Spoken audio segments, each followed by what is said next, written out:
Hello guys, നമസ്കാരം. എല്ലാവർക്കും സുഖമല്ലേ? ഞാനിന്ന് വന്നിരിക്കുന്ന ഒരു സ്പെഷ്യൽ ഡിഷായിട്ടാണ് കേട്ടോ. സ്പെഷ്യൽ എന്ന് വെച്ചാൽ ശരിക്കും സ്പെഷ്യലാണ്. ഇതിൻ്റെ പേരെന്ന് വെച്ചാൽ ബീഫ് പൊരിയലെന്ന്. ഈ ബീഫ് പൊരിയലെന്ന് നമ്മുടെ കേരളത്തിൽ കൊല്ലം ഡിസ്ട്രിക്റ്റിൽ ശക്തികുളങ്ങര നീണ്ടകര എന്നൊരു സ്ഥലമുണ്ട്. അവിടുത്തെ സ്പെഷ്യലാണ് ഈ സാധനം. അവിടെ ഒരു കല്യാണം നടന്നാലോ ഒരു ഗസ്റ്റ് ചെന്നാലോ ഏത് ചടങ്ങിനും ബീഫ് പൊരിയിലില്ലാതെ അവിടെ വിളമ്പാറില്ല. അതാണ് അവിടുത്തെ ഒരു രീതി. അത് ഏറ്റവും സ്പെഷ്യൽ അവർക്ക് ഇതാണ്. അത് ഞാൻ 1.25 കിലോ ബീഫ് മേടിച്ചിട്ടുണ്ട് കേട്ടോ. അത് നല്ലൊരു ഒറ്റ പീസായിട്ട് ഞാൻ മേടിച്ച് മുറിച്ചതാണ് കണ്ടോ. ഇത് നമ്മുടെ സൗകര്യത്തിനാണ് മുറിച്ചെടുക്കേണ്ടത്. കാരണം ഇത് മുറിക്കുന്ന രീതി തന്നെ ഒരു ഇച്ചിരി വെറൈറ്റിയാണ്. കാരണം കട്ടി കൂടിയിട്ട് നമുക്കിത് മുറിക്കാൻ പറ്റത്തില്ല. അതുകൊണ്ട് ഞാൻ അത് മുറിച്ചെടുക്കട്ടെ. നമ്മൾ ബീഫ് എല്ലാം അരിഞ്ഞ് വെച്ചിട്ടുണ്ട് കണ്ടോ. ബീഫ് അരിഞ്ഞിരിക്കുന്ന സ്റ്റൈല് കണ്ടോ, നോക്കിക്കണ്ട. എല്ലാം ഒരേ തരത്തിലുള്ള പീസുകളാണ് ഞാൻ അരിഞ്ഞ് വെച്ചേക്കുന്നത് കണ്ടോ. ഇങ്ങനെ എടുക്കേണ്ടത് ഇതാണ് ഇതിൻ്റെ അരിയുന്ന സ്റ്റൈല് കേട്ടോ. ഇനി നമുക്കിതൊന്ന് കഴുകി കുക്കറിലോട്ട് ഇട്ട് കൊടുക്കാം. ബീഫെല്ലാം നമ്മൾ കഴുകി കുക്കറിലോട്ട് വെച്ചിട്ടുണ്ട്. ഇനി നമുക്ക് ഇച്ചിരി മഞ്ഞൾപ്പൊടി ഇട്ട് കൊടുക്കാം. ആവശ്യത്തിന് മഞ്ഞൾപ്പൊടി ഇട്ട് കൊടുത്തു, കുറച്ച് പെരിഞ്ജീരകത്തിൻ്റെ പൊടി ഇട്ട് കൊടുത്തു, കുറച്ച് കുരുമുളക് പൊടി ഇട്ട് കൊടുക്കാം. നമുക്ക് ആവശ്യത്തിന് ഉപ്പ് ഇട്ട് കൊടുക്കാം. ഉപ്പ് ആവശ്യത്തിന് ഇട്ട് കൊടുക്കാം. നമുക്ക് ഇനി വേകുന്നൊരു കുക്കറിൽ അടച്ച് വെച്ചങ്ങ് വേവിക്കാം നമുക്ക് കേട്ടോ. നമുക്ക് ഇനി വേണ്ടത് നമുക്ക് ഇച്ചിരി വിനാഗിരിയാണേ. നമുക്ക് ഇച്ചിരി വിനാഗിരി, 1 സ്പൂൺ വിനാഗിരി കൊണ്ട് ഞാൻ വെച്ച് കൊടുക്കുക കേട്ടോ. വെള്ളമൊന്നുമില്ല, നമ്മൾ ഇറച്ചി നല്ലപോലെ ഊറ്റിയിട്ടാണ് വെച്ചേക്കുന്നത്. നോക്കിക്കേ, എല്ലാം ഇട്ട് കൊടുത്തിട്ടുണ്ട്. ഇനി നമുക്ക് മൂടി വെച്ച് ഒരു 3 വിസിലടിച്ചാൽ മതി കേട്ടോ. 3 വിസിൽ മാത്രം. നമ്മുടെ ഇറച്ചിയെല്ലാം വെന്തിട്ടുണ്ട്. 3 വിസിലടിച്ചപ്പോൾ തന്നെ നല്ലപോലെ വെന്തിട്ടുണ്ട്. ഇനി നമുക്ക് അതിൻ്റെ മസാല കൂട്ടാനായിട്ട് ഒരു 6 പച്ചമുളക്, ഒരു മുഴുത്ത് കഷ്ണം ഇഞ്ചി, 1 കുടം വെളുത്തുള്ളി, കുറച്ച് മല്ലിച്ചപ്പും പുതിനയിലയും. മല്ലിച്ചപ്പും പുതിനയിലയും നമ്മുടെ വീട്ടിലെയാണ് കേട്ടോ, പുറത്തുനിന്ന് മേടിച്ചതല്ല കേട്ടോ. പിന്നെ നമുക്ക് കുറച്ച് ചെറിയ ഉള്ളി, 1 കപ്പ് ചെറിയ ഉള്ളി എടുത്തിട്ടുണ്ട്. നമുക്കിതെല്ലാം കൂടെ ഒന്ന് അരച്ചുകൊണ്ട് വരാം. ഇതെല്ലാം നല്ലപോലെ ഒന്ന് അരച്ചുകൊണ്ട് വരാം. ഞാൻ ചെറിയ ഉള്ളി എടുത്തിരിക്കുന്നത്. ചെറിയ ഉള്ളി ഞാൻ എടുത്തപ്പോഴില്ലേ, അത് കാണിക്കാൻ മറന്നു പോയായിരുന്നു കേട്ടോ. ഇത് ചെറിയ ഉള്ളി അരച്ചതാണ്. 2 കളർ കണ്ടോ, ഒന്ന് ഉള്ളി മാത്രവും പിന്നെ ഒന്ന് കുറച്ച് ഉള്ളി അരച്ചപ്പോൾ ഞാൻ കറിവേപ്പിലയും കൂടെ അരച്ചിട്ടുണ്ട്. അതിൻ്റെ കൂടെ കറിവേപ്പിലയും കൂടെ അരയ്ക്കണം. പിന്നെ അടുത്തെന്ന് വെച്ചാൽ നമുക്കിത് മറ്റേ പച്ച കളർ മല്ലിച്ചപ്പും വെളുത്തുള്ളി, ഇഞ്ചി, പുതിനയില ഇതെല്ലാം കൂടെ അരച്ച് വെച്ചതാണ്. പിന്നെ ഇതെന്ന് വെച്ചാൽ നമുക്ക് കുറച്ച് വേവിച്ച ഇറച്ചിയില്ല, അതിൻ്റെ ഇച്ചിരി ചാറും കൂടെ വേണം നമുക്ക് കേട്ടോ. ഇത്ര സാധനങ്ങൾ ഇപ്പോൾ വേണം. നമുക്കൊന്ന് പാകം ചെയ്യാൻ നോക്കാം. നമ്മളെ എണ്ണയെല്ലാം ചൂടായിട്ടുണ്ട്. അപ്പോൾ നമ്മൾ ആദ്യം തന്നെ ഇട്ട് കൊടുക്കുന്നത് നമ്മൾ 1 കപ്പ് ചെറിയ ഉള്ളി എല്ലാം അരച്ച് വെച്ചതാണ് കറിവേപ്പിലയായിട്ട്. അതൊന്ന് ഇട്ട് കൊടുക്കാം കേട്ടോ. നമുക്കൊന്ന് ഇളക്കി കൊടുക്കാം നല്ലപോലെ.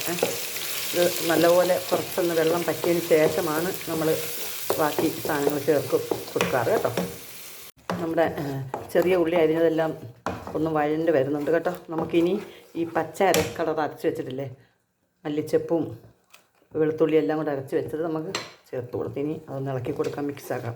ഈ ഇറച്ചി പൊരിയലിൻ്റെ കളർ തന്നെ പച്ച കളറാണ് കേട്ടോ. അതിനകത്ത് പിന്നെ നമ്മുടെ മുളക് പൊടി ഇല്ല, തക്കാളി ഇല്ല, പിന്നെ അങ്ങനെയൊന്നും ഇല്ല. അങ്ങനെ ആകുമ്പോൾ പിന്നെ കളറൊന്നും മാറത്തില്ല, ഈ പച്ച കളർ തന്നെ ആയിരിക്കും കേട്ടോ. ഇത് ഇളക്കുമ്പോൾ വളരെ ശ്രദ്ധിക്കണം, മേത്തോട് തെറിക്കും കേട്ടോ. നമ്മുടെ ഉള്ളിയുടെ എല്ലാം കൂട്ടെല്ലാം നല്ലപോലെ ഒന്ന് ചെറുതായിട്ട് വെള്ളമൊക്കെ പറ്റി വന്നിട്ടുണ്ട്. ഇനി നമുക്ക് അതിനകത്തോട്ട് കുറച്ച് നമ്മൾ ഇറച്ചി വേവിച്ച വെള്ളം ഒഴിച്ചു കൊടുക്കാം കേട്ടോ. കുറച്ച് മാത്രം മതി, ഇത്രയും മതി. ഇനി നമുക്ക് ഇളക്കിയിട്ട് നമ്മൾ ഇതുവരെ ഉപ്പൊന്നും ഇട്ട് കൊടുത്തിട്ടില്ല. ഇതൊന്ന് ഇളക്കി നല്ലപോലെ മിക്സ് ആക്കിയതിന് ശേഷം നമുക്ക് ഇച്ചിരി ഉപ്പിട്ട് കൊടുക്കാം. ഉപ്പിട്ട് കൊടുക്കാം നമുക്ക്. അപ്പം നമുക്ക് ആവശ്യത്തിനുള്ള ഉപ്പ് ഇട്ട് കൊടുത്തേക്കാം. ഓക്കെ, നമുക്കെല്ലാം കൂടെ ഇളക്കി മിക്സാക്കി ഈ എണ്ണയും ഈ ഇപ്പോൾ ഇത് ചാറെല്ലാം കൂടെ ഒന്ന് തെളിഞ്ഞ് വരുന്നത് വരെ ഇത് പറ്റണം നമുക്ക് കേട്ടോ, പറ്റിച്ചെടുക്കണേ. ഇനി നമുക്ക് നമ്മുടെ പൊരിയലിൻ്റെ മസാലയൊന്ന് കണ്ടാലോ.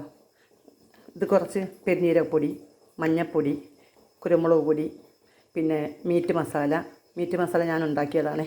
പിന്നെ ഗരം മസാല അത് ഞാൻ ഉണ്ടാക്കിയതാണ്. മല്ലിപ്പൊടി, ഇത്രയും സാധനങ്ങളാണ് നമുക്ക് മസാലയായിട്ട് വേണ്ടത്. പിന്നെ നമുക്ക് ലാസ്റ്റ് ഒന്ന് വറുത്തിടാൻ വേണ്ടിയിട്ട് ഇച്ചിരി അണ്ടിപ്പരിപ്പും കുറച്ച് തേങ്ങാക്കൊത്തും. ഈ തേങ്ങാക്കൊത്ത് ഇങ്ങനെ തന്നെ അരിയണം, ഈ നീളത്തിൽ കേട്ടോ.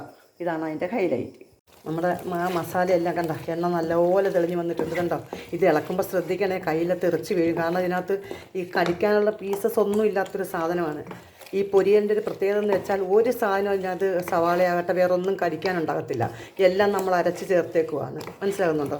ലാസ്റ്റ് നമ്മൾ ചേർക്കുന്ന പിന്നെ അണ്ടിപ്പരിപ്പും തേങ്ങാക്കൊത്തും മാത്രമേ ഇതിനകത്ത് കടിക്കാനായിട്ടുണ്ടാകത്തുള്ളൂ, വേറൊന്നും. പിന്നെ ബീഫ് മാത്രം, അല്ലാതെ ഒരു സാധനങ്ങളില്ല.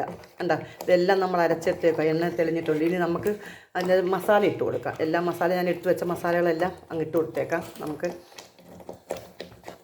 മസാലയെല്ലാം ഇട്ട് കൊടുത്ത് നമുക്കൊന്നും കൂടെ ഇളക്കിയിട്ട് ഒന്നും കൂടെ എണ്ണ കുറേ നേരം കൂടെ എണ്ണ തെളിഞ്ഞു. ഇപ്പോൾ തുറന്നപ്പോൾ തന്നെ ആ പൊരിയലിൻ്റെ മണം ഇങ്ങ് വന്നിട്ടുണ്ട്. ബീഫ് ഇട്ടിട്ട് പോലും ഇല്ല. നല്ല അടിപൊളിയാട്ടോ, നല്ല മസാല. നിങ്ങൾ ഇതുവരെ ആരും ചെയ്തിട്ടില്ലെങ്കിൽ ഉറപ്പായിട്ടും ചെയ്ത് നോക്കണം കേട്ടോ. ഒരു പ്രാവശ്യം നിങ്ങൾ കഴിച്ച് നോക്കിക്കേ, പിന്നെ നിങ്ങൾ സൗകര്യം കിട്ടുമ്പോഴൊക്കെ ഇത് ഉണ്ടാക്കി കഴിക്കുക. അത്രയും ടേസ്റ്റാണ് കേട്ടോ. ഇത് ശരിക്കും ഞാൻ തമാശയായിട്ട് പറയുന്നത് കണക്കാക്കരുത് കേട്ടോ. ഇതറിയണമെങ്കിൽ ഞങ്ങളുടെ കൊല്ലത്തെ നീണ്ടാര ശക്തികളോ വരെ ഒന്ന് വന്ന് ഏതെങ്കിലും ഒരു വീട്ടിൽ നിന്ന് ഫുഡ് കഴിച്ച് നോക്കണം. അപ്പം നിങ്ങൾക്ക് അറിയാൻ പറ്റും. അടിപൊളി ടേസ്റ്റ് എന്ന് വെച്ചാൽ അടിപൊളി ടേസ്റ്റാണ് കേട്ടോ. നമുക്ക് 2 മിനിറ്റും കൂടെ ഒന്ന് തുറന്ന് വെച്ച് ഇളക്കി കൊടുക്കും. ഇത് നമുക്ക് വേവിച്ച് വെച്ച് ബീഫ് അങ്ങ് ഇട്ട് കൊടുത്തേക്കാം കേട്ടോ. ഇതിനൊന്ന് വെച്ചാൽ ബീഫിനൊക്കെ കൂടുതലിൻ്റെ അരപ്പാണ് മുന്നിൽ നിൽക്കുന്നത് കേട്ടോ. ബീഫ് ഇട്ട് കൊടുത്തിട്ടുണ്ട്. ഇനി നമുക്കൊന്ന് ഇളക്കി കൊടുക്കാം. കണ്ടില്ലേ, ഇതിനകത്ത് കുഴഞ്ഞ് വരണം. ബീഫിൻ്റെ പീസെല്ലാം ഈ മസാലയ്ക്കകത്ത് ഇങ്ങനെ കുഴഞ്ഞ് വരണം. ഇനി ഇച്ചിരി കൂടെ ഒന്ന് നമുക്ക് കുഴച്ച് പറ്റിച്ചെടുക്കാം കേട്ടോ. നോക്കിക്കേ, നമ്മുടെ ബീഫിൻ്റെ കോലം കണ്ടോ, എങ്ങനെയായിട്ട് നോക്കിക്കണ്ട. ഇതാണ് ബീഫും ആ പച്ച കളർ അരപ്പും എല്ലാം കൂടെ കണ്ടോ. നോക്കിക്കേ, ഈ കളറാണ് നമ്മുടെ ബീഫ് പൊരിയലെന്ന് പറഞ്ഞ സാധനം. നിങ്ങൾ ആരെങ്കിലും വെച്ച് കഴിച്ചിട്ടുണ്ടോ? ഇല്ലെങ്കിൽ വെച്ച് കഴിക്കണം. പിന്നെ കാരണം നമ്മളിപ്പോൾ പറയും, ഇത് കുറച്ച് റിച്ചാണ്, ഞങ്ങളെ കൊണ്ട് പറ്റത്തില്ല, അങ്ങനൊന്നും വിചാരിക്കേണ്ട.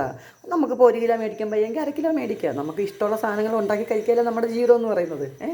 അപ്പം എന്തായാലും ഇതുണ്ടാക്കി എനിക്ക് നിങ്ങൾക്ക് കൊണ്ട് തരാൻ പറ്റത്തില്ല. പിന്നെ ആർക്കെങ്കിലും വേണമെങ്കിൽ നിങ്ങൾ ഇങ്ങോട്ട് വന്നു, ഞാൻ തരാതിരിക്കത്തില്ല. കണ്ട, ഇതാണ് ഇതിൻ്റെ പരുവം. നോക്കിക്കേ, നല്ല അടിപൊളിയായിട്ട് കാണുന്നില്ലേ, കണ്ട, സൂപ്പറല്ലേ. അത് ഒരു ചെറിയ മസാല കണ്ട, ഇതിനകത്ത് ചാറൊന്നുമില്ല കണ്ട. ആ ബീഫും പീസുമായിട്ടെല്ലാം കുഴഞ്ഞിരിക്കുക കണ്ട. ഇതാണ് ഏതിൻ്റെ കൂടെയും കഴിക്കണം. പൊറോട്ട, പത്തിരി, ചപ്പാത്തി എല്ലാം, നാന്, ബിരിയാണി, ചോറ്, നോ പ്രോബ്ലം. ഞങ്ങളുടെ കൊല്ലം ശക്തികുളങ്ങരക്കാരുടെ സ്പെഷ്യലാണ് ബീഫ് പൊരിയൽ കേട്ടോ. ഇനി നമുക്ക് ഇത് തീ ഓഫ് ചെയ്തിട്ട് ഇറക്കി വെച്ചിട്ട് അണ്ടിപ്പരിപ്പും നമ്മുടെ തേങ്ങാക്കൊത്തും ചെറിയായിട്ട് റോസ്റ്റ് ആക്കിയിട്ടുണ്ട്, കറിവേപ്പിലയും കൂടെ വറുത്ത് ഇതിനകത്ത് പുറത്തൊന്ന് ഇട്ട് കൊടുക്കാം. ഇപ്പം എപ്പടി നോക്കിക്കേ, എല്ലാം കൂടെ നിങ്ങളൊന്ന് നോക്കിക്കേ. കൊതി വരുന്നല്ലേ, പാവം കഷ്ടം. തരാൻ പറ്റാത്തതുകൊണ്ട് എനിക്ക് വിഷമമുണ്ട്. പക്ഷെ എന്ത് ചെയ്യാനാണ്, തരാൻ പറ്റത്തില്ലല്ലോ. ഇനിയിപ്പം നമുക്ക് ഇതിൻ്റെ പുറത്തിച്ചിരി കുരുമുളക് പൊടി കണ്ട ഒന്ന് തൂവി കൊടുക്കണം. കുരുമുളക് പൊടി എരിവുറാവണം ഇതിന്. എന്നിട്ട് നമുക്ക് ഇച്ചിരി പെരിഞ്ജീരകത്തിൻ്റെ പൊടിയും കൂടെ ചേർക്കാം. ഇച്ചിരി പെരിഞ്ജീരകപ്പൊടി. ഇനി ഈ നമ്മുടെ പുതിയനയില്ലേ, അത് ഒരു 3-4 ഇലകൾ അതിൻ്റെ പുറത്തോട്ട് വെച്ചിട്ട് നമുക്കൊന്ന് മൂടി വെച്ചേക്കാം. ഇതിന് തുറന്ന് കഴിയുമ്പം ഇതിൻ്റെ എല്ലാത്തിൻ്റെയും നല്ല ഒരു മണം ഫീൽ ചെയ്യും കേട്ടോ. എന്നിട്ട് നമുക്ക് ഈ പുതിയനില പറക്കി അങ്ങ് കളയാം. ഇപ്പോൾ ചൂടോടിരിക്കുന്നതുകൊണ്ട് നമ്മൾ മൂടി വെച്ചാലില്ലേ, ആ പാത്രം അങ്ങ് തുറക്കുമ്പോൾ ഭയങ്കര സ്മെല്ലായിരിക്കും. അപ്പം എല്ലാവർക്കും ആസ്വദിക്കാൻ പറ്റുന്ന സ്മെല്ലാണ്. എല്ലാവരും കഴിക്കാൻ താല്പര്യമുള്ളവർക്ക് വരാം, കഴിക്കാം. ഇതെനിക്ക് നിങ്ങൾക്ക് തരാൻ പറ്റത്തില്ല, എനിക്ക് വിഷമമുണ്ട്, പക്ഷെ ഞാൻ ഒറ്റയ്ക്ക് കഴിക്കേണ്ടി വരുമല്ലോ എന്ന് ഓർക്കും സന്തോഷമുണ്ട്. അതുകൊണ്ട് നിങ്ങളെല്ലാവരും ഇതുണ്ടാക്കി കഴിക്കണം. ചിലർക്ക് വിചാരിക്കുക റിച്ച് ആണല്ലോ ഞങ്ങൾക്ക് പറ്റുമെന്ന്, അങ്ങനെ വിചാരിക്കേണ്ട, എല്ലാവർക്കും പറ്റും. 1/2 കിലോ മേടിച്ചാൽ മതി, 1 കിലോ മേടിക്കേണ്ട കേട്ടോ. അപ്പോൾ എല്ലാവരും ഉണ്ടാക്കി കഴിക്കുക, എന്നിട്ട് കമൻറ്റ് ചെയ്യുക. നിങ്ങൾ കഴിച്ചിട്ടുണ്ടെങ്കിൽ കമൻറ്റ് ഇടണം കേട്ടോ. ഓക്കെ, അപ്പം ആർക്കെങ്കിലും വേണമെങ്കിൽ വിളിച്ച് പറഞ്ഞാൽ ഞാൻ ഉണ്ടാക്കി തരും, no problem. Okay, bye, tata. Like ചെയ്യണം, കമൻറ്റ് ചെയ്യണം, എല്ലാം ചെയ്യണം കേട്ടോ. സപ്പോർട്ട് ചെയ്യണം. ഓക്കെ.